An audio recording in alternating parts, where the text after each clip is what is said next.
अस्सलामुअलैकुम। वालेकुम सलाम रहमतुल्लाहि व बरकातहू। हाँ जी चाचू जी, क्या हाल है? ठीक है?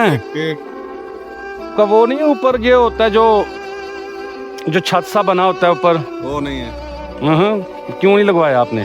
वो बहुत वजनी है। हाँ। गरीब बंदा बुढ़ा बंदा खिंचे गाड़ी अच्छा, नहीं खिंचे जाते। आपको इधर वो ना लगा के दूं, इतनी वर्जनी नहीं है। हाँ छतरी होगी, जब आपको ज़रूरत होगी तो आप खोल लेना, ठीक है, जब आपको ज़रूरत नहीं होगी उसको बंद कर लेना। बंद भी हो जाती है, वो खुल भी जाती है। ठीक है, लगा दो, बड़ी मेहरबानी होगी।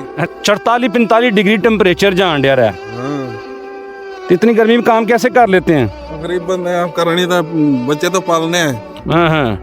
निके निके बच्चे हैं। कितने बच्चे हैं आपके? देना है। 3 बच्चे हैं। हाँ जी, छोटे हैं बड़े हैं? छोटे हैं। छोटे हैं। कहाँ से आए हैं? पावलपुर, बहावलपुर से आए हैं। जिला पावलपुर से। सही है।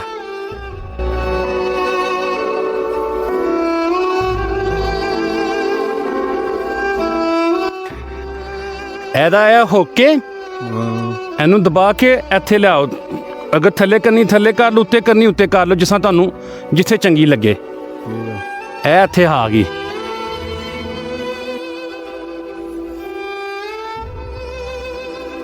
ਤੁਹਾਡੀ ਰੇਹੜੀ ਤੇ ਵੀ ਛਾਂ ਆ ਗਈ, ਤੁਹਾਡੀ ਸਾਈਕਲ ਤੇ ਵੀ ਛਾਂ ਆ ਗਈ। कल भाई शाम। ਕੋਈ ਗਾਹਕ ਤੁਹਾਡੇ ਕੋਲ ਆਏਗਾ, ਕੋਈ ਬੱਚਾ ਆਏਗਾ, ਉਹ ਵੀ ਛਾਵੇਂ ਖਲੋਏਗਾ ਇੱਥੇ ਆਣ ਕੇ। ਠੀਕ ਹੈ? ठीक है, ਤੁਹਾਨੂੰ ਵੀ ਸਕੂਨ, ਤੁਹਾਡੇ ਗਾਹਕਾਂ ਨੂੰ ਵੀ ਸਕੂਨ। ਇਹਦੀ ਹਿਫਾਜ਼ਤ ਤੁਸੀਂ ਕਰਨੀ ਹੁਣ। ठीक है। ਠੀਕ ਹੈ? ਇਲਾਜ ਕੇ ਵੇਚ ਨਹੀਂ ਛੱਡਣੀ। नहीं नहीं नहीं नहीं, ਠੀਕ ਹੈ? ਮੈਂ ਤੁਹਾਨੂੰ ਵੇਖਦਾ ਰਵਾਂਗਾ, ਮੈਂ ਕਿ ਰੋਡ ਦੇ ਉੱਤੇ ਰਹਿਣਾ ਵਾ। ठीक है, ਇਹ ਤੁਹਾਡੇ ਸਮਾਜ ਰੱਖਣੀ ਚਾਹੀਦੀ। ਇਹਨੂੰ ਜੋ ਤੁਹਾਨੂੰ ਖਤਰਾ ਕੋਈ ਲੱਗੇ, ਇਹਨੂੰ ਖੋਲ ਕੇ ਆਪਣੇ ਕੋਲ ਰੱਖ ਲਵੋ, ठीक ਜਦੋਂ ਇਸਤੇਮਾਲ ਕਰਨੀ ਲਾ ਲਵੋ। ਠੀਕ ਹੋ ਗਿਆ? ਕੁਲਫੀ ਤੇ ਖਵਾਓ ਮੈਨੂੰ ਹੁਣ। गरीबों को बचाव सकते हुए। ਛਾਵੇਂ ਖਲੋ, ਕੱਲ ਧੁੱਪੇ ਖਲੋਗੇ। ਹੈਂ? ਇਹ ਲੋ, ਇਹ ਰੱਖ ਲਵੋ। ਇਹ 50 ਨੇ ਤੁਹਾਡੇ। ਠੀਕ ਹੈ? ठीक है, ਲੋ ਫਿਰ ਜਾਓ, ਫਿਰ ਕੰਮ ਆਪਣੇ ਨੂੰ ਹੈ। ਇਹ ਮੈਨੂੰ ਦੇ ਜੋ ਮੇਰਾ ਸਮਾਨ ਆਪਣਾ, ਇਹ ਬੰਦ ਕਰ ਲਓ